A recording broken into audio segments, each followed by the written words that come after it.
Assalamualaikum dan salam sejahtera. Saya Nazri Kahar. Ini Agenda Awani. Malam ini kita akan terus berbicara bagaimana kita dapat memberikan yang terbaik kepada masyarakat dalam isu memerangi rasuah. Isu menjadikan rasuah sebagai satu jenayah perlu diteruskan dengan pelbagai pendekatan. Dan terkini apabila kita melihat indeks persepsi rasuah yang dikeluarkan oleh TI Transparency International Malaysia pada awal tahun ini, kita lihat angka ataupun indeks kita jatuh 6 anak tangga daripada kedudukan 51 pada tahun 2019 yang lalu. Dan pada tahun 2020 misalnya kita berada di tangga ke-62 daripada keseluruhan 180 negara berbanding tangga 57 pada tahun 2020 misalnya. Jadi bagaimana kita perlu memperbaiki kedudukan indeks persepsi rasuah. Kalau tahun 2021 kita jatuh 5 anak tangga dan dipengaruhi dengan skor yang dicatatkan menurun daripada kepada 48 daripada 100 berbanding 51 yang direkodkan pada tahun 2020. Jadi kita perlu banyak usaha dan pendekatan-pendekatan yang menyeluruh dan inklusif untuk memastikan budaya rasuah ini perlu ditentang di semua peringkat. Dan yang terkini pihak kerajaan misalnya, pihak SPRM misalnya ada mencadangkan bahawa kursus integriti misalnya wajar ataupun wajib dilakukan ataupun diajarkan, didedahkan di pelajar di peringkat IPT pada masa-masa yang akan datang. Jadi untuk melihat perkara ini dan pastinya orang yang tidak asing bersama kami di Astro Awani, Dr. Muhammad Mohan dari TI ataupun Transparency International Malaysia. Apa khabar Dr. Muhammad? Alhamdulillah. Terima kasih. Tetapi sebagai soalan pertama saya, adakah dengan hanya mencadangkan silibus ataupun subjek integriti di peringkat universiti itu adalah satu langkah yang ke hadapan, ataupun sebenarnya kita banyak lagi boleh lakukan berbanding setiap kali kita ada masalah, setiap kali kita berhadapan dengan pelbagai cabaran di negara kita ini, kita mengambil pendekatan kita perlu wujudkan subjek, kita perlu wujudkan silibus sama ada di peringkat sekolah ataupun di peringkat sekolah menengah. Tetapi mungkin reaksi awal Dr. Muhammad tentang topik ini. Terima kasih. Pertama, kita menyambut baik keputusan oleh kerajaan melalui JAKMA, Jawatan Kuasa Khas Kabinet, untuk menjadikan kursus anti rasuah dengan integriti ini diwajibkan di peringkat IPT. Tapi soalnya timbul, adakah ia diwajibkan di IPT awam atau bagaimana pula dengan IPT swasta pula? Banyak lagi universiti dan hari ini ramai golongan muda yang masuk ke dalam IPT swasta juga. Jadi ini satu soalan yang perlu dijelaskan. Jadi kita harap kalau diwajibkan kepada semua peringkat di IPT. Itu nombor satu. Yang kedua pula ialah isu ini walaupun disambut baik, tapi ini tidak boleh memberi jaminan bahawa dalam masa depan, mungkin dalam 5-10 tahun, rasuah di kalangan belia itu akan berkurangan. Sebab ramai juga yang tidak masuk universiti, yang masuk bidang-bidang lain ataupun terus pergi bekerja dan sebagainya. Jadi balik pada asal isu ini ialah walaupun ini satu langkah yang baik, tetapi kerajaan juga perlu melihat isu ini secara holistik, di mana ia balik pada peringkat di sekolah. Maksudnya tak semesti ada kurikulum khas anti rasuah dan integriti, tetapi kita kena ajar balik isu-isu seperti nilai-nilai, value system untuk anak-anak kita. Macam zaman dulu, cikgu dengan ibu bapa main peranan yang penting. Tetapi nampaknya hari ini anak-anak kita tidak mendapat bimbingan yang baik macam zaman dulu kita. Kalau di sekolah, kalau ada kertas di atas lantai dan sebagainya, cikgu akan terus tegur.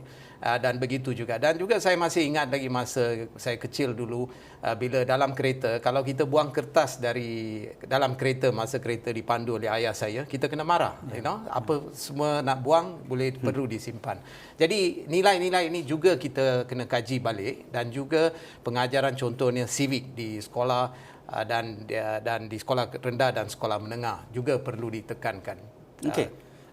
dari aspek kandungan, apakah kandungan subjek berkaitan dengan anti rasuah dan juga integriti wajar diterapkan? Kerana kita takut dia menjadi bertindih dengan subjek-subjek seperti subjek civic, mata pelajaran civic. Kalau di peringkat orang Islam tu mereka ada mata pelajaran agama Islam. Pastinya semuanya ini sudah pun diterapkan walaupun tidak secara terus. Ia menganggap ini topik berkaitan dengan anti rasuah ataupun integriti. Begitu juga dengan subjek moral misalnya bagi pelajar-pelajar bukan Islam di peringkat sekolah rendah hinggalah sekolah menengah. Jadi apabila kita dedahkan satu lagi kurikulum ataupun silibus di peringkat IPT, adakah ia tidak bertindan ataupun kita sekali lagi ingin reinvent the wheel? Dr. Muhammad. Okey, ini saya nak kongsi sedikit pengalaman. Saya juga pernah jadi pensyarah sementara di universiti swasta. Dan satu daripada mata pelajaran yang saya ajar ialah etika perniagaan dengan sustainability. Dan dalam kursus yang saya ajar ini, hampir 6 jam diberikan untuk isu-isu etika. Jadi saya rasa kalau ini menjadi satu kursus wajib untuk pelajar-pelajar di IPT, isu-isu etika ini perlu diulang. Sebab kenapa saya kata begitu? Sebab walaupun pengajaran moral dan civic diajar di sekolah rendah dan sekolah menengah, tapi biasanya mereka itu subjek-subjek itu tidak ada periksa. Jadi berapakah penerapan oleh pelajar-pelajar ini kita tidak tahu. Jadi silibus yang saya rasa elok kalau dibentuk untuk IPT ini, dia kena ajar isu-isu etika, teori-teori etika dan perbezaan di antara apa dia itu etika dengan undang-undang. Sebab dia berlainan. Dan selepas itu baru mereka boleh diajar tentang akta-akta yang ada di Malaysia dan sebagainya. Dan juga elok juga dalam silibus juga ditambah sedikit dengan undang-undang antarabangsa. Sebab Malaysia adalah satu negara yang menandatangani UNCAC, iaitu United Nations Coalition of Anti-Corruption. Jadi dalam UNCAC itu dia ada banyak artikel-artikel di mana sesebuah negara apa yang mereka patut buat dan tidak buat. Jadi isu ini mesti secara keseluruhan. Mengajar berkenaan dengan akta-akta SPRM saja tidak mencukupi. Jadi kita kena buat secara keseluruhan. Dan lagi satu, saya dalam kandungan silibus ini, adakah mata pelajaran ini akan ada peperiksaan? Ya. Sebab kalau dibuat saja kursus 100%, coursework saja, dia saya rasa tidak berkesan. Dia kena ada peperiksaan, sekurang-kurang 50% peperiksaan, 50% kursus. Jadi itu yang cara yang berkesan. Dan last sekali saya nak tekankan dalam kandungan silibus ini, cara yang mengikut dari pengalaman saya, cara yang baik untuk because topik ini dia dry topik, dia boring, you know. Jadi untuk mengadakan excitement di kalangan pelajar-pelajar, kita kena ajar mereka melalui case study. Melalui case. Jadi case-case yang sebenarnya berlaku, case-case bagaimana ia diselesaikan dan bagaimana kesan pada mereka yang terlibat dalam rasuah, sama ada pemberi atau penerima. Jadi kita harap perkara-perkara ini dimasukkan dalam silibus. Itu yang dikatakan oleh pihak SPRM, misalnya Datuk Seri Nur Azlan Razali misalnya, kursus ini akan menjadi satu subjek yang teras, subjek yang sistematik dan berstruktur supaya pemahaman pelajar itu tinggi berkaitan dengan anti rasuah dan juga integriti. Jadi statement ini ataupun kenyataan ini jelas. Tetapi bagaimana yang dikatakan oleh Dr. Muhammad tadi, perlu ada satu kandungan berkaitan dengan kerja kursus ataupun perlu ada juga peperiksaan kerana ia akan memberi satu ataupun pendekatan yang lebih jelas bagaimana kursus berkaitan dengan anti rasuah dan juga integriti ini dilaksanakan. Tetapi adakah ia akan membebankan pelajar? Kerana mereka sudah pun banyak subjek di universiti dalam jurusan masing-masing ataupun disiplin kurikulum masing-masing. Mengapa ia tidak boleh masukkan di dalam semua subjek yang sedia ada ataupun kursus-kursus yang mereka ambil? Misalnya kalau mereka mengambil social science, masuk masukkan dalam kursus-kursus yang sedia ada berkaitan kajian mereka, sama ada sastra, sama ada berkaitan dengan kemanusiaan, berkaitan dengan pengajian Islam ataupun kewartawanan misalnya, ataupun kalau mereka dalam bidang perubatan ataupun pergigian, masukkan juga dalam silibus berkaitan dengan anti rasuah yang ada kaitan dengan disiplin ataupun jurusan yang mereka ambil. Dr. Mohammad, adakah itu tidak wajar?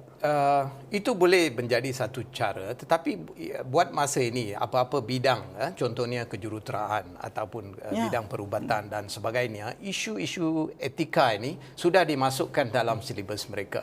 Tetapi oleh kerana isu kenapa tindakan yang diambil oleh kerajaan untuk menyokong cadangan SPRM ini, sebab ialah isu rasuah di kalangan belia-belia hari ini amat membimbangkan.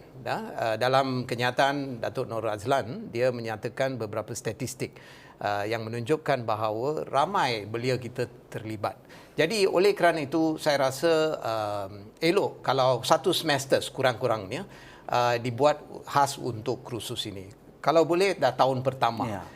Mereka lepas semester itu mereka tak perlu ambil, Jadi walaupun saya setuju kandungan silibus dan apa nama di universiti ini banyak beban di kalangan pelajar, tetapi oleh kerana isu ini menjadi sangat teruk di negara kita, jadi amatlah baik kalau satu semester ini diberi penekanan pada kursus ini. Okey, dari statistik yang dikongsikan oleh SPRM tadi mengatakan bahawa seawal umur 18 tahun hingga 30 tahun itu kategori mereka yang awal memasuki alam pekerjaan, dan 18 tahun Dr. Mohammad sudah pun menerima rasuah, sudah pun melakukan gejala rasuah. Dan apa faktor sebenarnya yang boleh Dr. Mohammad kongsikan pada kami bahawa apabila mereka keluar ke alam pekerjaan, mereka sudah pun tidak ada rasa segan silu untuk melakukan isu rasuah? Ini balik pada apa yang saya kata tadi, ialah di isu di mana peranan yang dimainkan oleh ibu bapa dan juga guru-guru. Sebab hari ini contoh saya nak berikan di sini, kalau sebagai satu keluarga, ayah bawa kereta, ibu di sebelah, dua orang anak di belakang kereta, kita bawa laju di highway, contohlah kita pergi raya ke utara ke mana-mana, dan ditahan polis kerana bawa laju, Jadi saya tahu ini perkara ini berlaku sebab sebelum polis datang minta lesen, bapa dah sediakan RM50 di bawah lesen, nak beri itu. Jadi apakah bila anak dia nampak, apakah perasaan dia orang? Mereka memikirkan sebab ayah boleh buat, artinya ini dibenarkan. Jadi bila mereka belajar dari orang-orang yang dewasa ini menjadi satu kebiasaan. Lebih-lebih lagi di zaman ni, dia segala perniagaan nak dapat lesen ke dan sebagainya, kita sering mendengar bahawa rasuah perlu diberi untuk mendapat lesen. Jadi ini yang mempengaruhi ramai belia-belia sekarang. Jadi untuk mereka nak buat perniagaan tanpa memberi rasuah tak boleh. Itu pandangan dari mereka. Walaupun mereka tak faham bahawa risiko ni tinggi kalau ditangkap. Jadi mereka tak faham. Jadi oleh sebab itu ini sudah menjadi satu budaya yang saya rasa amat susah untuk kita perbaiki. Jadi melalui kursus yang dicadangkan ini, saya rasa ini boleh membantu sedikit. Tetapi kita berhati-hati bila menyebut perkara ini, dia tidak boleh menyelesaikan isu ini secara keseluruhan. Pertama, dia kena melibatkan semua IPT, swasta dan kerajaan. Tetapi kita kena balik-balik pada peringkat sekolah dan juga di rumah. Ibu bapa perlu memainkan peranan dalam isu ini.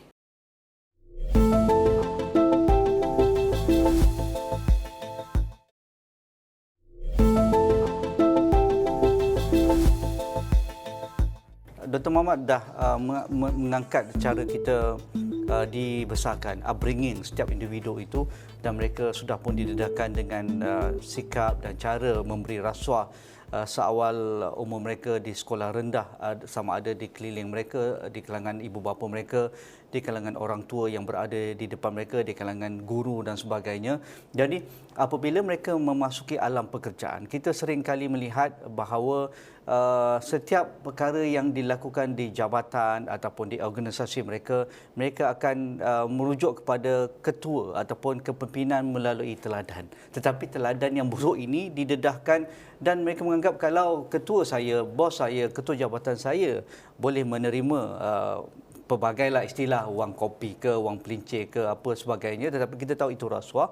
Mengapa tidak mereka lakukan? Kerana mereka mahukan juga sedikit kesenangan dengan wang rasuah tersebut. Mereka inginkan segala perkara-perkara yang tidak boleh mereka miliki dengan wang gaji yang mereka dapat setiap bulan. Dr. Muhammad, ini satu perkara yang sukar kita ataupun ketepikan. Persepsi-persepsi ini kalau ketua saya boleh lakukan, mereka mungkin dengan cara mereka, tapi saya boleh lakukan dengan cara saya. Ya, ini memang benar.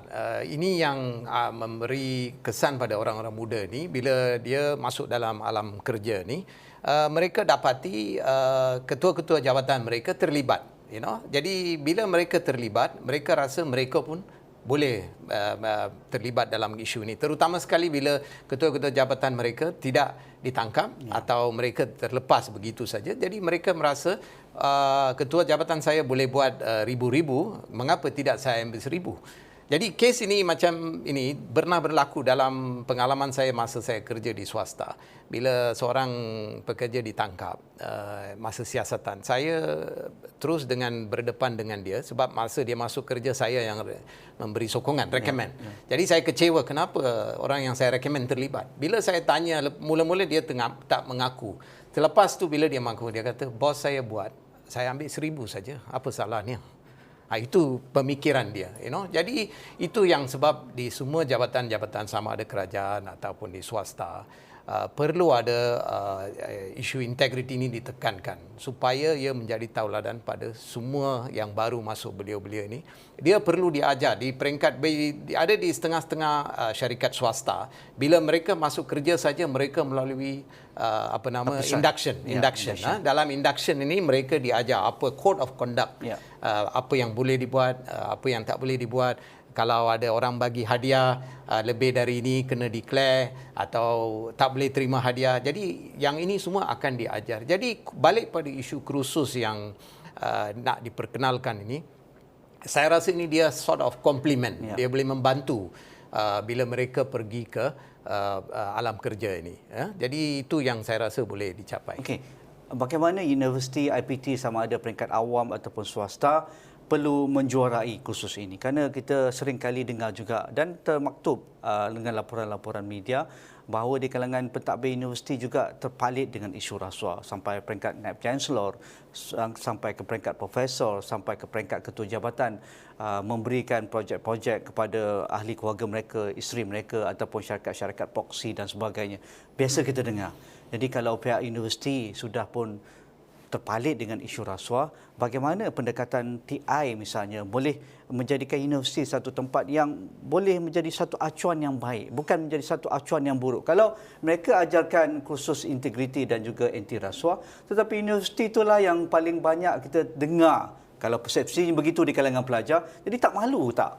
Kita nak ajar isu rasuah tetapi di keliling mereka tahu college mereka ada mungkin di kalangan fasilitator ataupun ketua jabatan ataupun profesor ataupun dekan mereka ataupun di peringkat yang paling tertinggi dan sebagainya. Jadi bagaimana TI melihat universiti perlu menjadi satu institusi yang benar-benar boleh menjuarai isu dengan anti rasuah.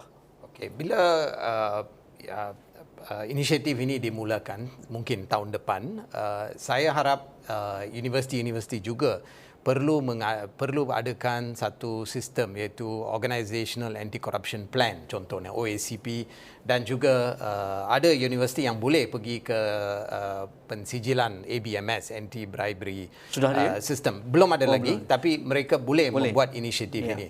Tetapi ini penting sebab macam dikatakan tadi, bila nak perkenalkan kursus begini, kalau beliau-beliau nampak bahawa dekan mereka terlibat atau pensyarah mereka terlibat, contoh yang saya boleh bagi simple. Contoh pensyarah memberi cadangan untuk membeli buku khas-khas untuk kursus tertentu. Tetapi dia dapat komisen dari supplier itu. Kalau pelajar ini dah tahu, mereka tidak akan hilang confident dengan pensyarah mereka dan sistem itu sendiri.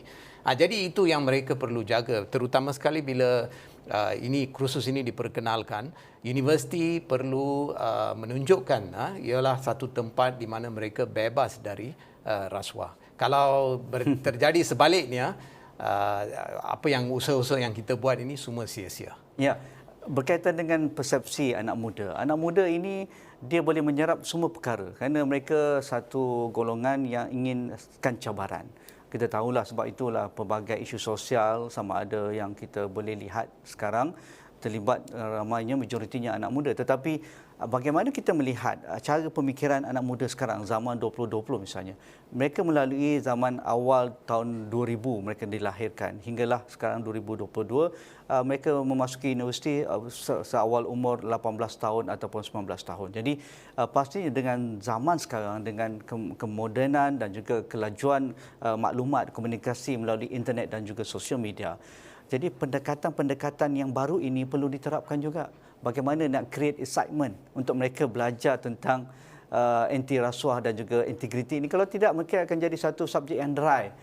Dr. Muhammad, bagaimana pendekatan ini juga perlu diambil kira? Bukan hanya menyediakan paper, menyediakan silibus, segala orang kata pun kes-kes berkaitan dengan rasuah yang sedia ada ataupun di peringkat global misalnya perlu dimasukkan. Tetapi cara pendekatan ialah orang-orang pensyarah mungkin tidak terdedah dengan pendekatan baru, tetapi anak muda inilah yang akan mencerap segala silibus tersebut. Saya harap dalam masa memperkenalkan mata pelajaran ini, silibus yang boleh dibentuk bukan saja oleh pihak yang berkuasa seperti SPRM, tetapi juga mereka perlu melibatkan NGO-NGO mungkin kalau boleh, sebab kita ada banyak pengalaman dan juga mungkin ada mereka yang pakar dalam bidang ini. Jadi mereka boleh duduk bersama dan membentuk silibus. Tapi yang penting, sebab anak-anak kita zaman sekarang ini yang umur 18-22 ini, mereka terdedah pada social media. Jadi perlu mengadakan program-program dalam ini supaya dia seronok bila mereka belajar. Sebab topik ini dia boring, dry, Jadi dia kena excitement. Jadi contohnya kalau ada macam quiz, dia boleh pakai Slido contohnya untuk menjawab soalan dengan pakai device dan sebagainya. Presentation mereka dan sebagainya. Dan TikTok dan buat video khas program ataupun buat grafik, drama, drama maksudnya buat lakonan seolah-olah isu ini sebenarnya berlaku atau dalam mahkamah di mana isu ini berlaku. Jadi bila kursus ini diperkenalkan, dia perlu dipikir secara mendalam dan untuk menjadi seronok untuk pelajar-pelajar dan kaitkan dengan isu sosial, dan mereka juga perlu didedahkan pada isu-isu antarabangsa, kes-kes antarabangsa dan sebagainya. Jadi itu akan mungkin boleh memberi keseronokan pada mereka untuk belajar. Mungkin TI akan sedikit ke hadapan memberikan pendedahan mungkin di kalangan pentadbir universiti ataupun mereka yang terlibat ini dalam konteks misalnya adakan workshop ataupun sedikit kursus singkat dan sebagainya. Bila saya mendapat berita bahawa semalam berkenaan dengan isu ini, kami rasa kami boleh membantu. Kalau diminta, kami boleh membantu. Dalam bukan saja membentuk silibus dan sebagainya, juga boleh adakan workshop.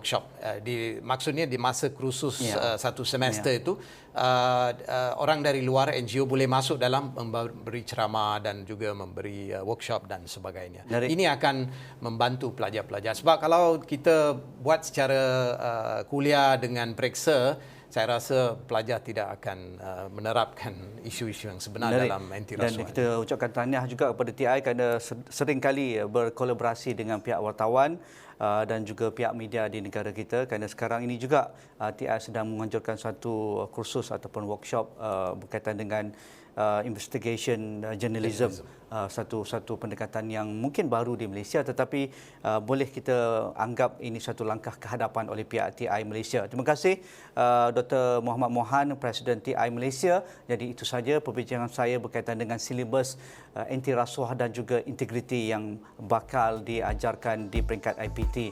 Jadi itu saja. Assalamualaikum. Kita jumpa lagi.